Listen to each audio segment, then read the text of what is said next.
I am absolutely honored to welcome Lady Roslyn Morauta, the chair of the Global Fund, and Gayle Smith, CEO of One Campaign, for a conversation that is really going to frame today, looking at some of the challenges ahead and the progress that's already being made.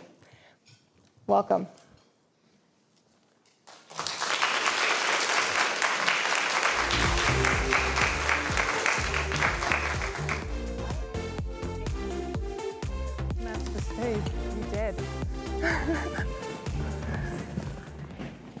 Thank you both for joining us today. We are absolutely honored to have both of you. And Lady Roslyn, thank you for joining us from the other side of the world. She's joining us today from Queensland and Australia. So thank you for taking the time. I know it is quite late there, but really appreciate it. And let's kick off. And as I mentioned, this is a perfect conversation to frame the day today, and just delighted to have both of you. And Gayle, I'd like to start with you. So a few years ago, at the request of the Secretary of State, you were asked to become the coordinator for the global COVID response, and really focusing on health security around the world, including in low and middle income countries. And so, sitting here today and reflecting back upon the last few years, what are some of the lessons learned and some of the vulnerabilities that were really exposed in our global health system from your perspective? Sure. And it's great to be here, and thank you for doing this, because this topic is so important, global health across the board. Look, I think one of the big lessons, and this is an obvious one, but I'll state it anyway, because I think it was the biggest constraint, is that politics trumped science. And so in comparison to the Ebola epidemic, which I was also involved in, it was much harder. I think also because the world failed to come together in the way we might have anticipated. So I think we learned a lot about what needs to happen on the political diplomatic side to make health interventions effective. On the other side, I think we learned a number of things. One, that programs like PEPFAR, like the Global Fund, in addition to carrying out their missions, have been part of building some of the foundations of the infrastructure that was needed to respond to the pandemic, which both made clear the kind of byproduct, a key impact of these programs, but also reinforced the fact that we've got to do more to build those systems so they're fully resilient, because we did see things like huge stresses on the healthcare workforce. So I think that was a positive and a signal for what needs to happen next. And I think the last thing that we saw was how exposed we all are in terms of global health security. And there's been a bit of a cycle here. After the Ebola epidemic, there was tremendous interest around the world in building that capacity. And it lasted for about 18 months. And then people were like, oh, Ebola, that was a long time ago. Now, post-pandemic, I think everybody's kind of tired of the pandemic. It's not something I want to spend a lot of time on. But now the same question remains in front of us. Are we going to reinforce those investments that we know are so critical and build back the losses that we saw during the pandemic?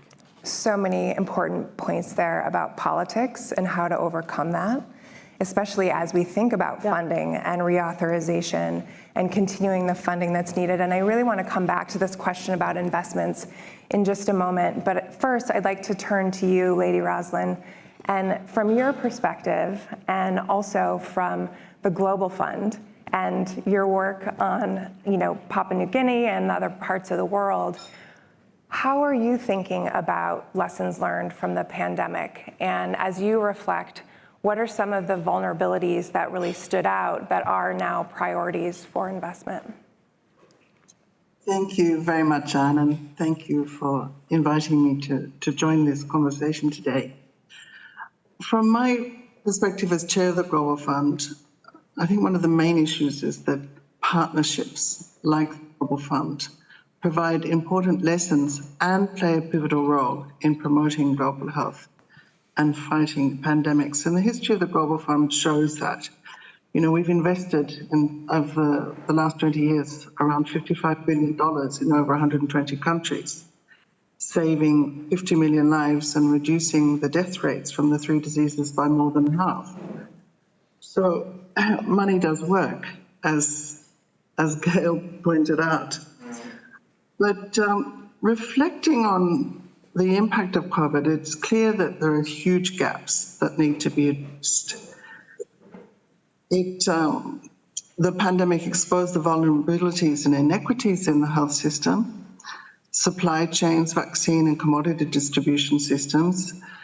We're reminded of the fundamental importance of community and public health systems in the global response and the urgent need for investment, international coordination, and system reform. I think some of the main lessons are that, firstly, we need to consider the wider economic and societal toll of infectious diseases. Last year, the IMF estimated that COVID will cost the global economy $12.5 trillion through 2024. But infectious diseases like HIV, TB, and malaria also have huge economic costs.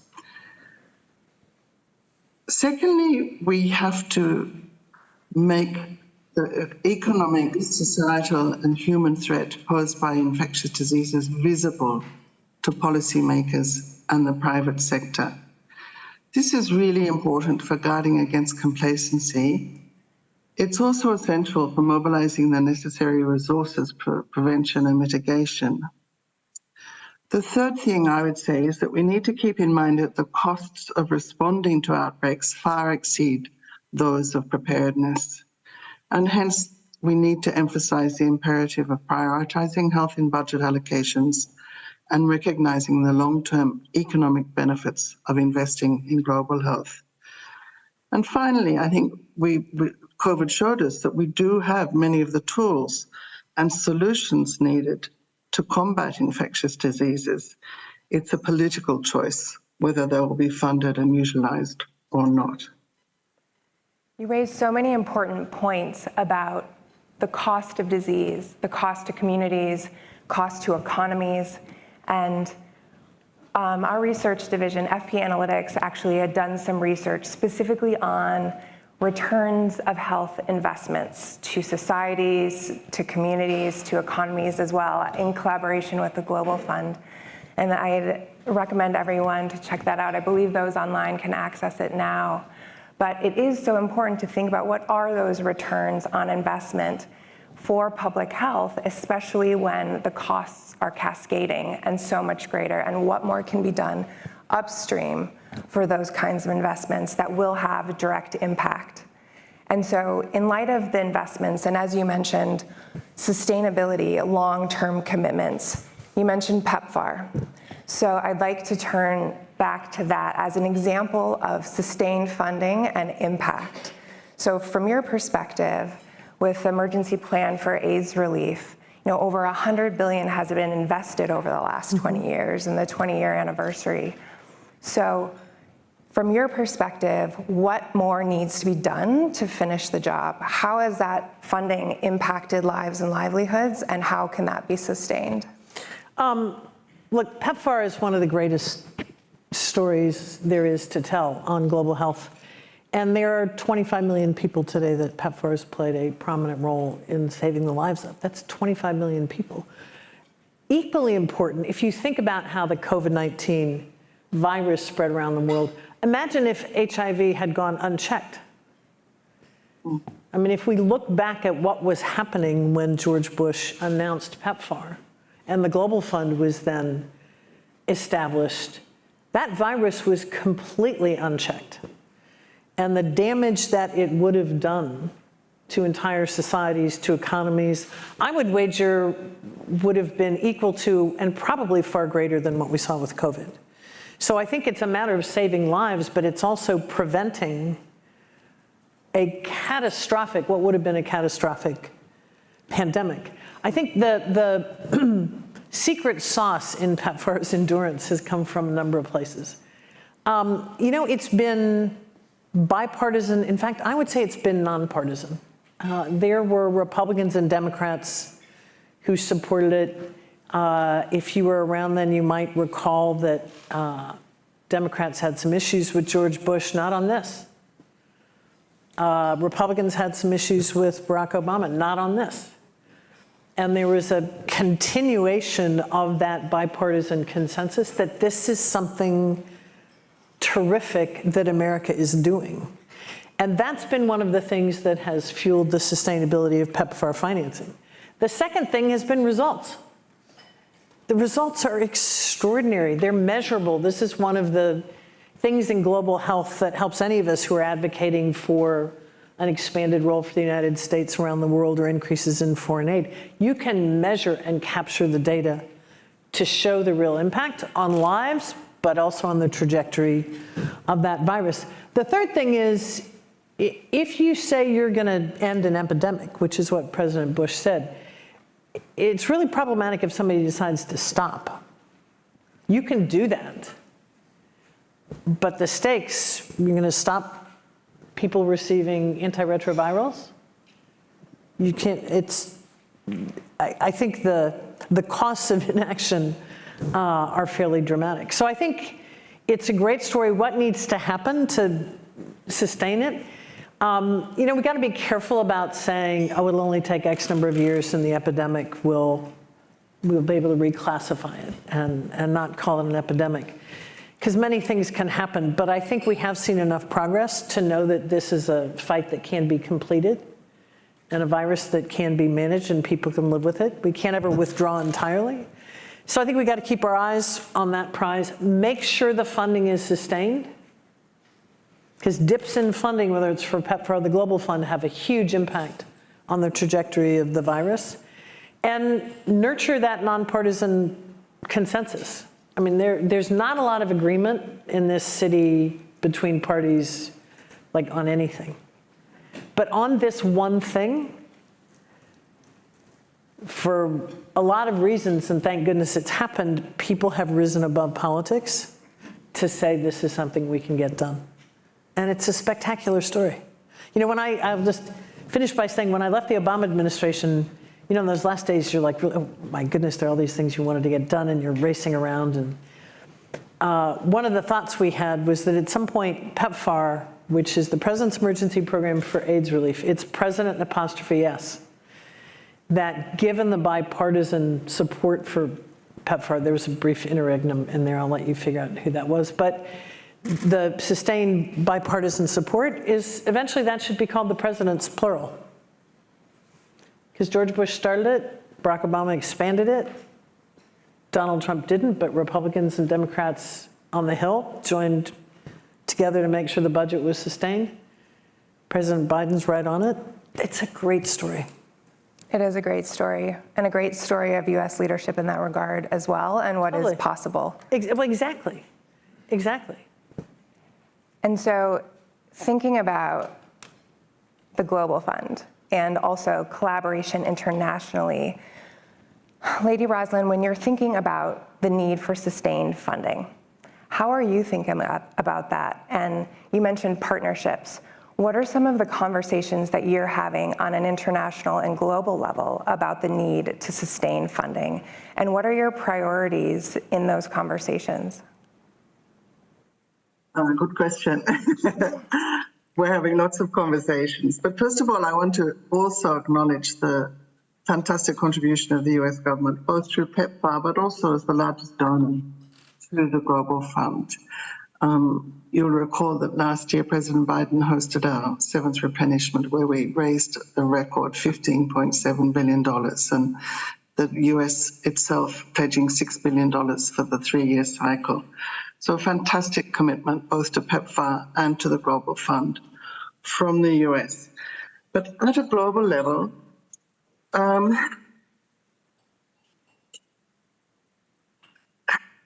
think one of the important things for the future is that we need to place global health within what's happening today, within the climate debate, within the debate on economic uncertainty generally.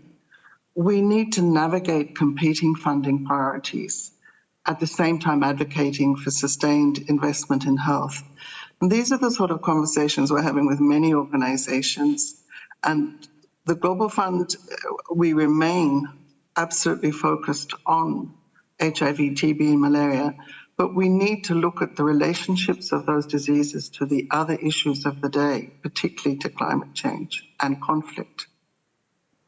Absolutely. And, obviously these are global challenges, but it's very important to focus on the last mile for health delivery and local impact. And so I'm curious how both of you think about that. And with the One campaign, for example, how are you translating what is a global action and movement into local impact? Well, I think one of the things we did during the pandemic was something called Pass the Mic, where we had a lot of very influential people, some artists, actors, writers, with huge social media followings who turned over their platforms to experts. So we had real people who actually knew about COVID, but including some frontline health workers. And I think part of the storytelling that needs to be done to keep this alive is, I think, in the space of HIV and AIDS, telling the stories of babies that are born HIV negative and the millions of those, telling the stories of women and men who have survived and are living healthy lives. That kind of tangible storytelling works. But I think there's another story we need to tell, and it gets to some of the points made on how this is connected to the economic upheaval we're living through now and the damage done by the pandemic, climate change, and everything else, particularly low-income countries, is the story of the frontline healthcare workers. Just like in the United States, and what we all saw here, these were the game changers. These are the one part of the sort of human supply chain that we could not do without, who took the greatest risk day to day, who put their lives on the line, who were there when families and neighbors couldn't be there. And that community was put under severe stress. It is underfinanced. It is not large enough. And I think we need to tell that story because as part of sustained financing, I think we need to more deliberately invest in health systems and what's called health system strengthening, which is somebody who volleys back and forth between government and advocacy. I can tell you the most exciting public campaign in the world is not like health system strengthening now. It's like, but after the pandemic, I think people recognize that if you've got that strong foundation, and again, we saw that in every country, we saw that across this country. If we have that strong foundation, you are better served if there's a health crisis. Your kids are going to be healthier. You're going to live a longer, healthier life. So I think telling the stories of the foundations, if you will, the capacity that's been built, that needs to be built, the things that were done. I see a friend of mine from the Ebola team here. During the Ebola epidemic, to build lab and other capabilities, we've got to tell those stories and make those investments, because that's the foundation and the resilience that is going to enable countries over time to more independently manage their public health. Absolutely, and I really appreciate the underscoring of the importance of the healthcare workforce and the need to invest in those who are on the front lines grappling with this day in and day out. We do have an audience question that I'd like to bring in, and we're almost out of time, but please continue to submit your questions here in the room and those who are online as well. So my colleague Claire will read the question. Unfortunately, it's a rather long one, so I'm sorry to ask it at the end of the segment. But my son from Newfoundland is wondering, my question is on partnerships for global health, as this is a phrase that comes to the top almost every time.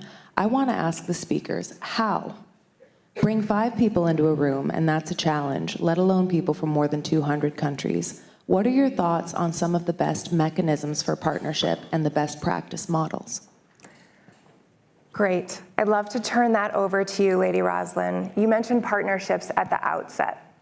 And so the question is, what are the mechanisms? How can we forge those partnerships more effectively? Yes, thank you for repeating the question because I didn't actually hear it.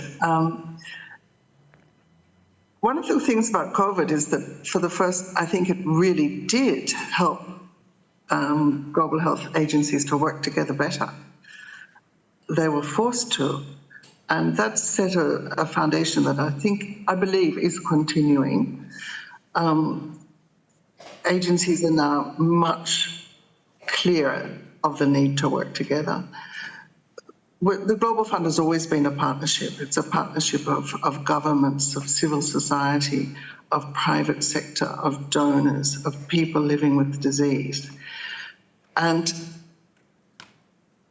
maybe the area we've got to work more on in the future is how we interact within the total global health architecture. Not easy. Everyone is used to doing things their own way, but people did cooperate during COVID, and it set a very good example for the future, I think. Absolutely. And Gayle, I'd like to turn to you for a final thought on partnerships and bipartisanship. Yeah. I think one of the additional points, and I agree with what's just been said on partnerships, is always maintaining the partnership and collaboration between the health experts. And even when there's not been political cooperation among governments, it's most often the case that those connections remain, and they're vital because those are the experts. I'm not an expert in Ebola or HIV.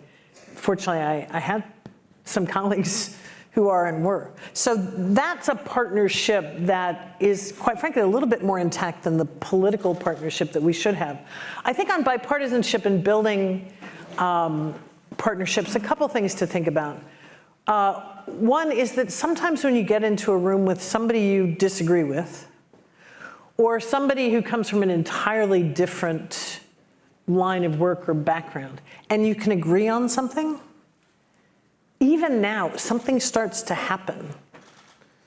It gave me enormous satisfaction during the Obama administration to work with the previous head, with Mark Dybul, who had set up PEPFAR, and we joked all the time that everybody thinks we all hate each other, and here we are, because there was something bigger than ourselves.